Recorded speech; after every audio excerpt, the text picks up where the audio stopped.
یہ بات ابصار عالم صاحب نے ہی بتائی تھی اور میں نے ان کی بات ظاہر درست مانی اور سمجھی کیونکہ وہ وہاں کے رہنے والے تھے، رہائشی تھے. تو میں نے ان کو نہ صرف صحافی بلکہ ایک طرح سے ڈائریکٹ افیکٹی کی صورت سے بھی دیکھا کہ اگر وہ ایک ڈائریکٹ افیکٹی ہیں سارے کچھ کے تو وہ ہمیں اپنی ایک آپ بیتی بیان کر رہے ہوں گے کہ اس رات ان کے ساتھ یا ان کی فیملی کے ساتھ کیا گزری جب ان کو کانسٹیٹیوشن 1 ایونیو سے نکل جانے کا کہا گیا. اینی وے آگے لے جاتے ہیں، بہت سنگین الزامات لگائے اور بلکہ یہ بھی بتایا کہ اب جو بیوروکریسی میں جو سی ڈی اے میں جو شخص آئے ہیں وہ دراصل فرا گوگی کے فرنٹ مین تھے. فرا گوگی جو ہیں ان کا تو نام ہی کافی ہے، ہم سارے ان کو بخوبی جانتے ہیں. مبینہ طور پہ ایلیگیشن یہ ہے کہ بشرا بی بی عمران خان صاحب کے دور حکومت میں جتنی بھی اپنی ڈیلنگز کرتی تھیں وہ فرا گوگی کے تھرو کرتی تھیں، اور وہ جو فرا گوگی ہیں وہ ایز وی اسپیک دبئی میں بیٹھی ہیں اور ان کو حکومت جو ہے پکڑنے کو تیار نہیں ہے. نہ حکومت ان کو واپس لانا چاہتی ہے دبئی سے، نہ ان کی کوئی خاص بات کوئی میڈیا پہ کی جاتی ہے فرینکلی اسپیکنگ. اس کی وجہ مجھے تو یہی لگتی ہے کیونکہ فرا گوگی کا بتایا یہ جاتا ہے کہ ان کی جو فیملی ہے احسن گجر پتہ نہیں اس طرح کا نام ہے ان کے غالباً خاوند کا، تو بتایا یہ جاتا ہے کہ ان کی جو فیملی ہے خاص طور پر ان کا جو سسرال ہے وہ پی ایم ایل این سے دراصل تعلق رکھنے والے لوگ ہیں. تو شاید اسی وجہ سے ان کو یہ لگژری حاصل ہے فرا صاحبہ کو کہ از خود بشرا بی بی تو جیل کاٹ رہی ہیں لیکن فرا گوگی وہ ابھی بھی دبئی میں بیٹھی ہیں اور ان کو واپس لانے کی بھی کوئی بات نہیں کرتا اور نہ ہی کوئی پی ایم ایل این کا بندہ ان کے اوپر اس طرح کی تنقید کرتا ہے آج کل ماشاءاللہ سے جیسے کہ پہلے کیا کرتے تھے. اب ایک طرح سے فرا گوگی کا نام ہمارے ذہنوں میں سے ہٹایا جا رہا ہے کہ ہم ایک طرح سے بھول جائیں کہ اس نام کا بھی کوئی کیریکٹر ہوتا تھا. دوبارہ مدے پہ آتی ہوں، ابصار عالم صاحب نے یہ بھی ایلیگیشن لگائی کہ فرا گوگی کے وہ دراصل فرنٹ مین اور ان کے قریبی تھے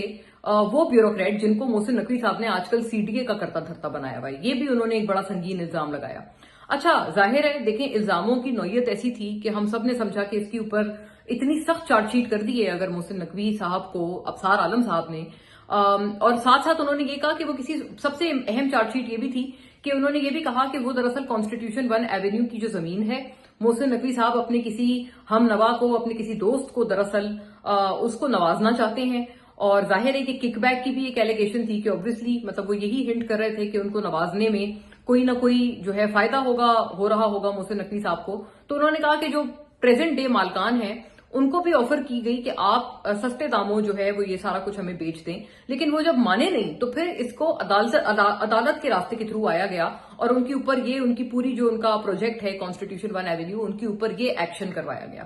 یہ بڑی سنگین قسم کی ایلیگیشنز تھیں. پی ٹی آئی کے پیجز نے بھی بھر بھر کر ابصار عالم صاحب کا جو وہ وی لاگ تھا وہ لگایا کیونکہ وہ محسن نقوی صاحب کو بہت شدید رگڑا لگا رہا تھا ان کا وی لاگ. مجھے تھوڑی ہنسی بھی آئی کیونکہ جب پی ٹی آئی کے پیجز وہ وی لاگ لگا رہے تھے ابصار عالم صاحب کا تو ابصار عالم صاحب ہم سارے سن سکتے ہیں اس میں اس وی لاگ میں بار بار بشرا بی بی کو پنکی پیرنی کہہ کے مخاطب کر رہے ہیں. اچھا آپ کو پتا ہے کہ پنکی پیرنی جو ایک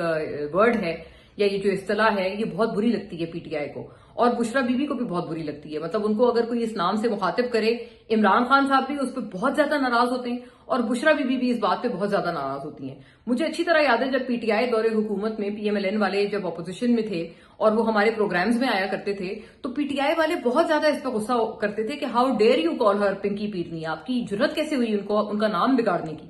اب ماشاءاللہ سے مزے کی بات یہ ہے کہ محسن نقوی صاحب کی دشمنی میں پی ٹی آئی کے پیج نے وہ لگا تو دیا ابصار عالم صاحب کا جو ان کا وی لاگ ہے، لیکن مجھے بڑی مطلب ہنسی آئی کہ دیکھیں کتنی مایوب بات ہے کہ وہ اس وی لاگ میں بار بار ابصار عالم صاحب پنکی پیرنی کہہ کر پکار رہے ہیں بشرا صاحبہ کو. اور شاید یہ جو لگانے والے ہیں پی ٹی آئی کے جو سوشل میڈیا آج کل چلا رہے ہیں شاید ان کی نظر سے یہ چیز نہیں گزری، ورنہ کم سے کم اس کی جگہ وہ ایک بیپ یا اس کو سینسر ہی کر دیتے وہ جو پنکی پیرنی کا ورڈ ہے. تو ایک طرح سے وہ تو اس ورڈ کو اب الٹا اور پروموٹ کر رہے ہیں پی ٹی آئی کا جو پیج ہے. اینی وے لیکن ہوا کیا کہانی میں پھر اس کا پلٹ کے جواب آیا. عمار سولنگی نامی ایک جو ایکس کا ہینڈل ہے، کئی لوگ اس پہ بڑے ویل انفارمڈ لوگ یہ سجیسٹ کرتے ہیں کہ وہ جو ہینڈل ہے وہ دراصل آپارا سے چلایا جاتا ہے اور اس ہینڈل پہ ایک بڑا تفصیلی جواب آیا ابصار عالم صاحب کے تمام الزامات کا اور ایک ایک کر کے انہوں نے پوائنٹس میں ہر ایک الزام کو جھٹلا دیا اور انہوں نے بلکہ اس حد تک کہا مرتکب قرار دیا کہ ابصار عالم صاحب یلو جرنلزم کر رہے ہیں، یہ بھی انہوں نے کہا. اور یہ ساری انہوں نے بات کی اور انہوں نے یہ بھی کہا کہ ایسا کچھ بھی نہیں ہے. محسن نقوی کے سارے جو ان کے اوپر الزامات لگائے تھے عمار سولنگی نامی ایکس ہینڈل نے ان تمام الزامات کی تردید کی پوائنٹ بائی پوائنٹ کہ نہ اس میں پنڈی کو انوالو کیا گیا تھا، اس میں فیلڈ مارشل کا جو نام استعمال کیا گیا ہے ابصار عالم کی طرف سے وہ بھی غلط ہے اور غلط بیانی ہے اور جھوٹ ہے اکارڈنگ ٹو عمار سولنگی. اور میں اسی لیے ان کو کوٹ کر رہی ہوں کیونکہ بہت ویل انفارمڈ لوگ کہتے ہیں کہ وہ اپارا کا ایک بہت کوئی اہم ایکس کا کوئی شخص ہے جو کہ وہ چلاتا ہے. مطلب صرف پی ٹی آئی والے کی بات نہیں کرتے, میں نے ویسے بھی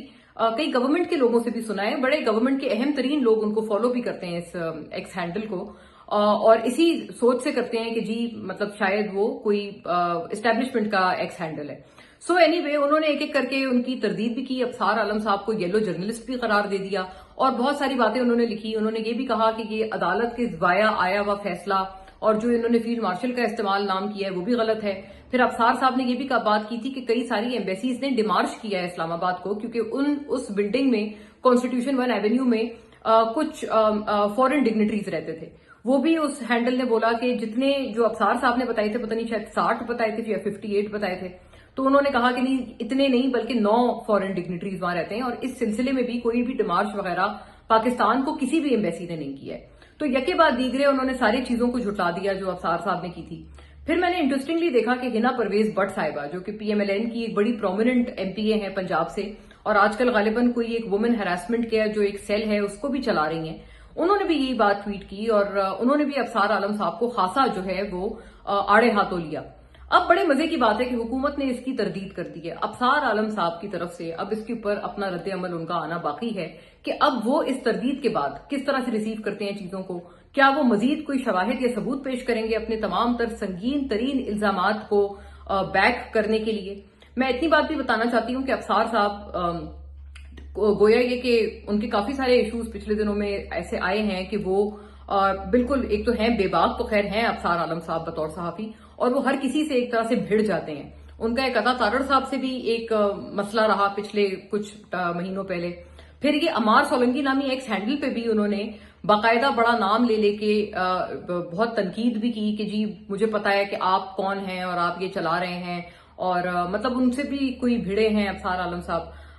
اس طرح کی کئی ساری چیزیں ہیں جو کہ ابصار عالم صاحب کرتے رہے. لیکن میں ایک بات بتا دوں کہ کچھ لوگوں کو یہ لگتا ہے کہ شاید ابصار عالم صاحب جو ہیں وہ اب آج کل پی ایم ایل این کے قریب نہیں ہے. یہ بالکل غلط بات ہے. ابصار عالم صاحب ابھی بھی پی ایم ایل این کے بہت قریبی لوگوں میں سے ایک ہیں, ان صحافیوں میں سے ایک ہے جن کو پی ایم ایل این بہت پسند کرتی ہے. اور میں از خود بھی دیکھ چکی ہوں کہ جو بہت ٹاپ وزراء ہیں پاکستان مسلم لیگ نون میں, وہ ابصار عالم صاحب کو کتنا ایک گرم جوشی سے اور کتنا پیار سے ان کو ملتے ہیں, یہ بات میں خود بھی جانتی ہوں. تو یہ بات بالکل غلط ہے. میں اس کی تردید کرنا چاہتی ہوں کہ جو لوگ سمجھتے ہیں کہ ابصار صاحب جو ہیں وہ پی ایم ایل این کے بیڈ بکس میں آ گئے ہیں کیونکہ ان کا عطا تارڑ صاحب سے بھی ایک ایشو رہا تھوڑے روز پہلے, تھوڑے مہینے پہلے, اس کی بنیاد پہ بھی کئی لوگ کہتے ہیں کہ شاید اب ان کے پی ایم ایل این سے جو ہیں وہ تعلقات خراب ہو گئے. ایسا بالکل بھی نہیں ہے. میں اس بات کی تردید کرنا چاہتی ہوں کیونکہ اس بات کی میں کئی اس طرح کی سٹنگز ہوئی ہیں حکومتی وزراء کے ساتھ جن کی میں چشمدید گواہ ہوں کہ ابصار عالم صاحب ابھی بھی بڑی گڈ بکس میں ہیں پاکستان مسلم لیگ نون کی جو ٹاپ ٹیئر لیڈرشپ ہے ان کی. اور ایک اور بات میں نے بڑی انٹرسٹنگ آبزرو کی کہ ان سارے الزامات کے بعد جو پی ایس ایل کا فائنل تھا, ابصار عالم صاحب کے جو چینل کے مالک ہیں عبدالعلیم خان, وہ بالکل محسن نقوی صاحب کے ساتھ بیٹھ کر انہوں نے وہ فائنل دیکھا اور اس کی تصویر بھی ہر جگہ پھیلائی. تو میرا اپنا اندازہ ہے کہ ایک یہ بھی ابصار عالم صاحب کے لیے ایک کوئی غالباً سگنل تھا, کیونکہ یہ اس سے پہلے میں نے عبدالعلیم خان اور محسن نقوی صاحب کو اتنا قریب کبھی بھی نہیں دیکھا. تو کیا یہ صرف محض اتفاق ہے کہ جب ابصار عالم صاحب نے اتنے سنگین الزامات کا مرتکب قرار دیا ہے محسن نقوی کو, این اس کے 2 روز یا 1 روز بعد ہی پی ایس ایل فائنل پر عبدالعلیم خان اور محسن نقوی صاحب بہت زیادہ کلوز اور بہت ایک اچھے ایک مطلب اس میں نظر آتے ہیں,